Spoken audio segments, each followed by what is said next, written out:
Jack, Machine Gun Jack McGurn, born Vincenzo Antonio Gibaldi, Italian, Vin, modifier letter vertical line T, Latin small letter esh, Latin small letter open A and so on, modifier letter vertical line T, Latin small letter open O, modifier letter triangular colon Joji Ibal, modifier letter triangular colon D, July 2nd, 1902, February 15th. 1936 was a small-time boxer, Sicilian-American mobster and key member of Al Capone's Chicago outfit.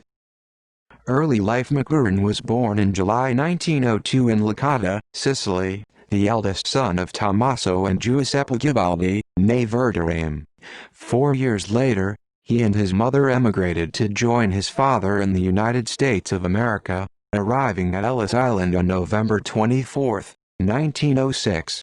McGurn grew up in the Brooklyn slums where he went to public school 46 on Union Street between Henry and Hicks Streets. McGurn moved to Chicago when he was 14, where he later took up a career in boxing as a teenager and changed his name to Battling Jack McGurn because boxers with Irish names got the better bookings. After Tommaso's death while McGurn was still young, his mother remarried to grocer Angelo DeMori, who was later murdered by Black Hand extortionists. Prohibition legend has it that McGurn was first introduced to Capone after his stepfather, Angelo DeMori, was assassinated by gang extortionists on January 28, 1923, and McGurn had methodically avenged his death by killing the 3 hitmen responsible. In fact, McGurn was already on the outfit's payroll by the time of DeMori's death, and had probably come to Capone's attention through his budding career as a prizefighter.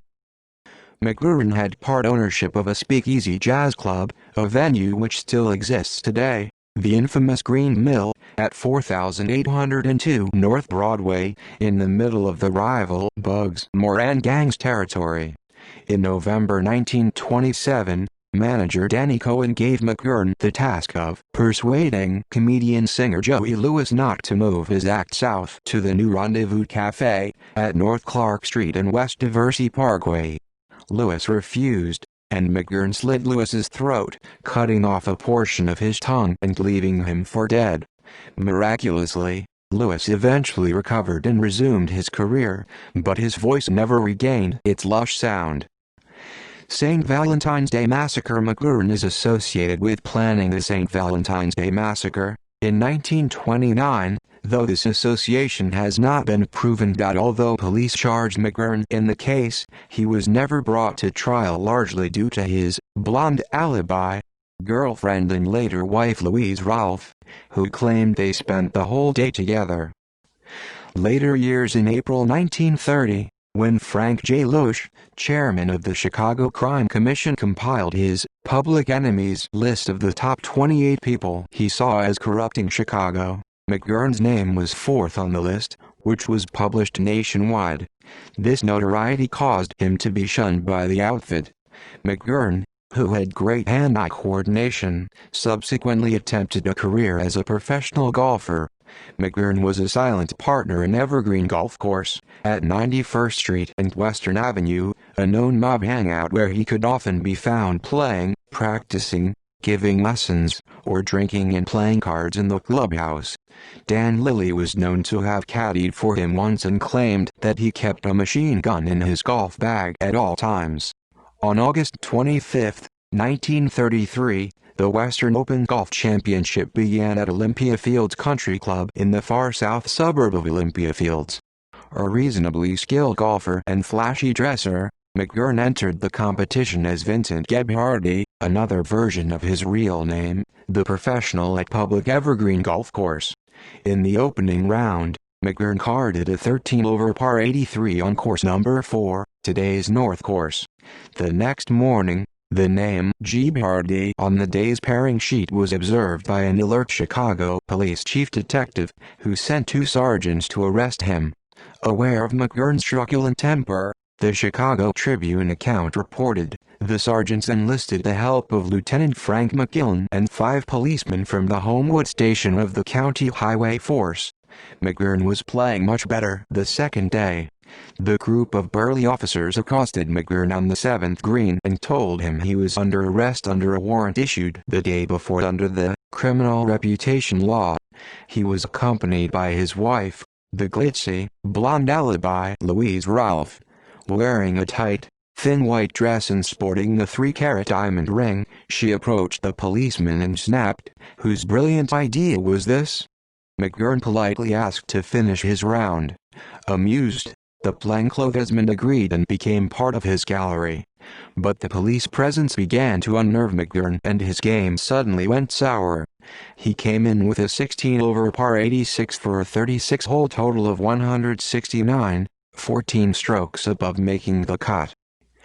Death less than 3 years later, McGurn, by then impoverished and abandoned by his fellow gangsters, was assassinated by 3 men with pistols on February 15, 1936, one day after the 7th anniversary of the St. Valentine's Day Massacre.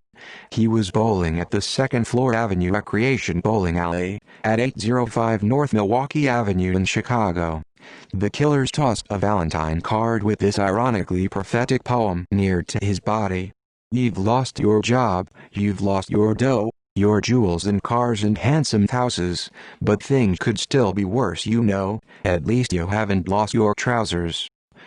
He was laid to rest at Mount Carmel Cemetery in Hillside, Illinois. On March 2, 1936, McGurn's half-brother, Anthony Damari, was killed in a manner similar to McGurn.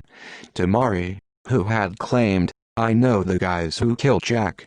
I'm going to get them," was shot by 3 masked men in a Chicago pool hall.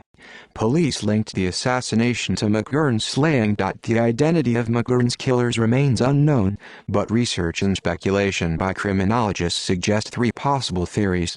Revenge by George "Bugs" Moran, whose man McGurn had planned to kill almost 7 years to the date before, or the Southside Mob under Frank Nitti, because McGurn, a heavy drinker and a braggart, had become a liability due to his intimate knowledge of the outfit. There is also the notion that McGurn was killed by James Gusenberg, the brother of Frank and Peter Gusenberg, who were 2 of the victims of the St. Valentine's Day Massacre.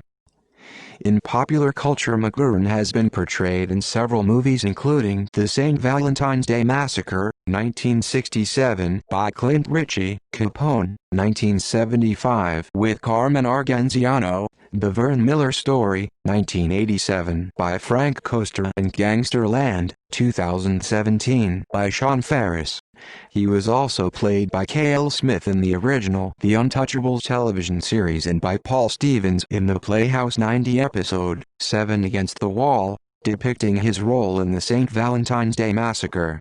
McGurn's attempted killing of Joey Lewis was later immortalized in the movie The Joker is Wild, 1957, with Frank Sinatra as Lewis, Ted DeCorsia as Georgie Parker, Danny Cohn and Leonard Graves as Tim Coogan. McGurn. References. Bibliography Par, Amanda J. 2005. The True and Complete Story of Machine Gun Jack McGurn. Matador. ISBN 1-905237-13-8. Gusfield, Jeffrey, 2012. Deadly Valentines. The Story of Capone's Henchman, Machine Gun Jack McGurn and Louise Ralph, His Blonde Alibi. Chicago Review Press. ISBN 978-1613740927. External links: Jack McGurn at Find a Grave, Green Mill Jazz Club website, The Green Mill Jazz Club history, Jack McGurn at My Al Capone Museum.